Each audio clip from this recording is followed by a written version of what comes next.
Secretary election commission Syed Asif Hussain ने इस्तीफ़ा दे दिया है। ज़राए के मुताबिक सैयद आसिफ हुसैन ने तबीयत खराबी की वजह से इस्तीफ़ा दिया।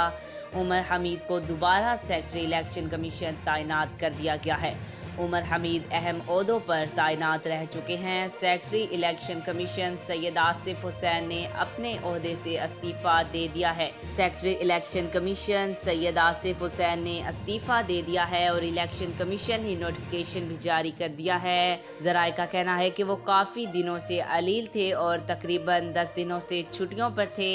इलेक्शन कमीशन के जो चीफ हैं उनकी जानिब से कहा गया था कि अगर आपकी तबीयत ठीक हो तो आप दोबारा ज्वाइन कर लें, लेकिन ये भी बताया जा रहा है कि वो शदीद बीमार हैं। यही वजह है कि इलेक्शन कमीशन ने इनके पेपर मंजूर कर लिए हैं और जो साबिक सेक्रेटरी थे उमर हमीद, दोबारा इनको सेक्रेटरी इलेक्शन कमीशन तैनात कर दिया गया है और इलेक्शन कमीशन ने उमर हमीद जो है दोबारा सेक्रेटरी तैनाती का नोटिफिकेशन भी जारी कर दिया है। आज तक के लिए इतना ही। मज़ीद ऐसी मालूमाती वीडियो देखने के लिए हमारे चैनल को सब्सक्राइब करें।